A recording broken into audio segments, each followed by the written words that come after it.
Okay, I want to just bring up this series of The Art of Books.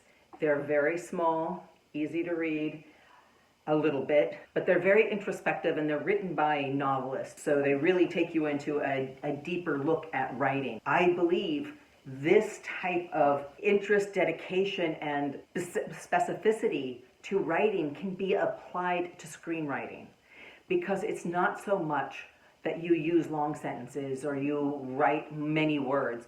It's that you use the techniques that they talk about, that you know how to translate the poetry of novels into the visuals of a screenplay.